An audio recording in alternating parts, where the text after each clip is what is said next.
Hey, I'm Paul Klankowski with P&K Custom Design.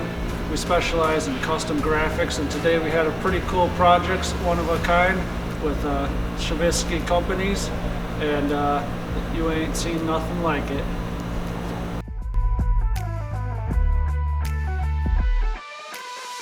So it just basically takes off any grease that is left over. Usually I clean it with just glass cleaner. Okay. And then I come back over it with this. That's It's usually glass cleaner first and then the alcohol? Yep. What about, I know when we've like put stuff on before, like trucks and whatnot, we've used like acetone or something like that. I'm sure that's probably not ideal for...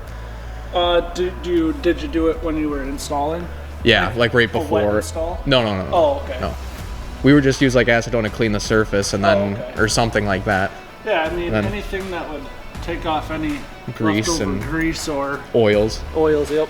Okay.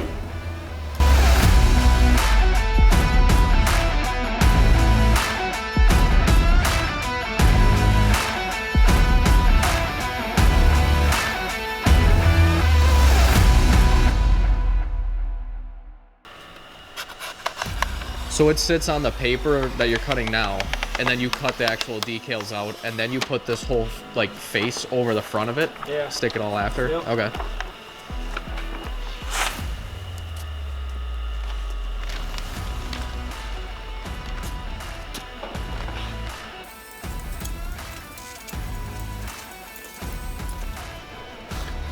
So do you find it best to work it side to side or like up and down? I mean, it just depends on what you're doing.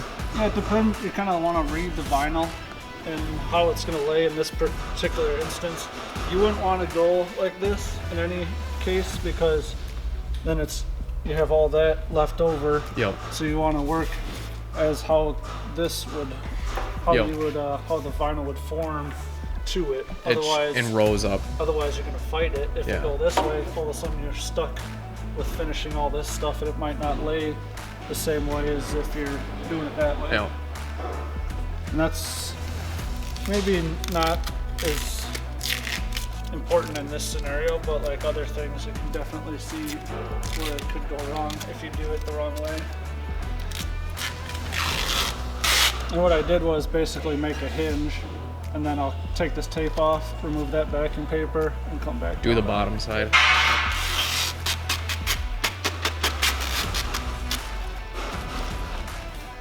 That way you have the most control with the area you're working versus going completely cowboy solo and trying to lay it all. When we've done the truck decals, that's exactly what we've done, is try to do it all at once, and that's when you start to notice the issues with it. Or because you might get off, or yep.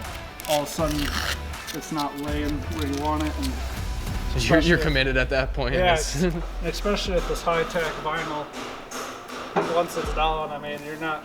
Yeah, there's no changing that. Unless you might ruin the graphic.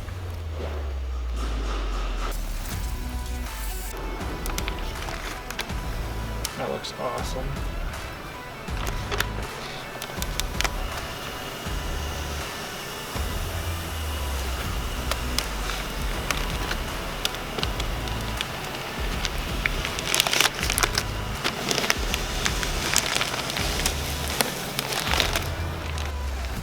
For sure.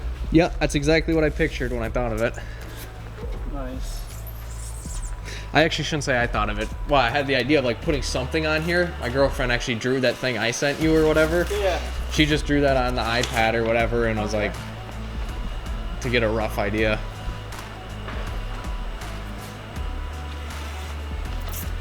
Yeah, that is thick. I'm actually thinking it'll stick pretty well, and I think so.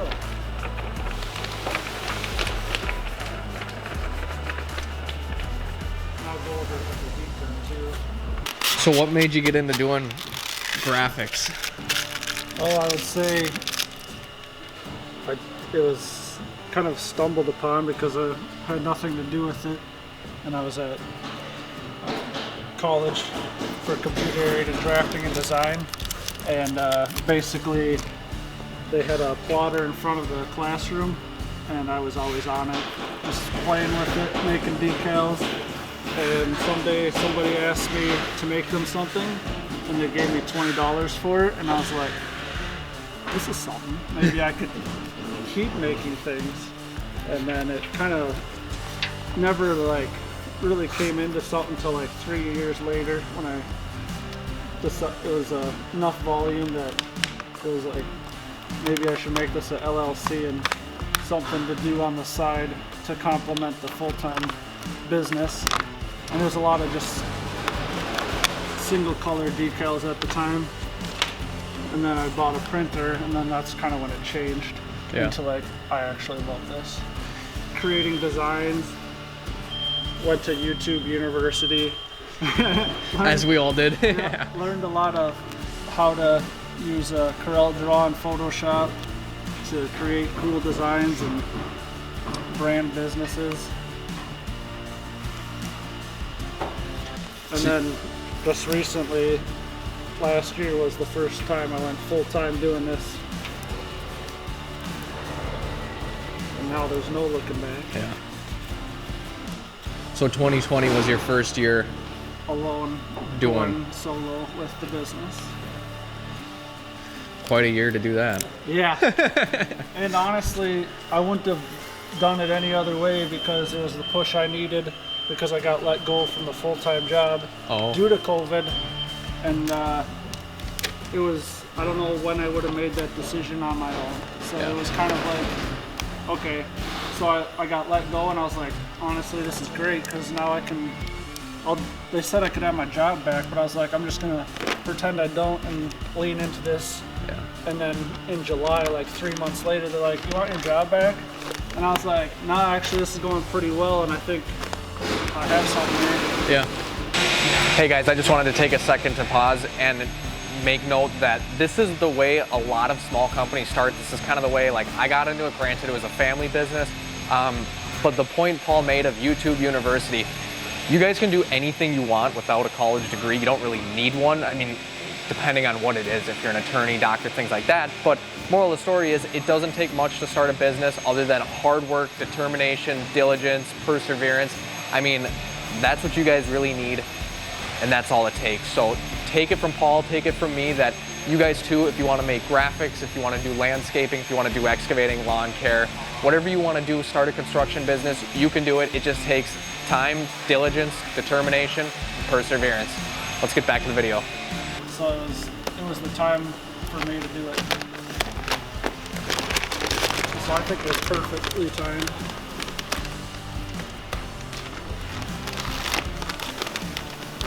I was kind of at the point where I was more established.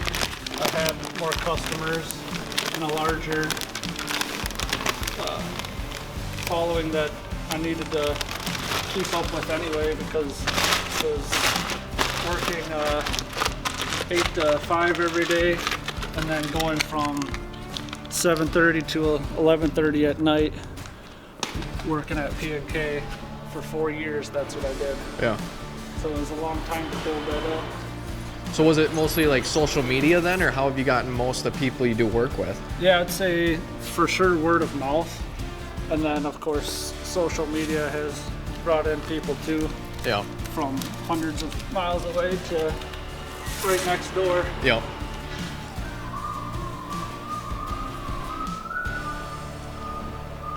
That is spot on.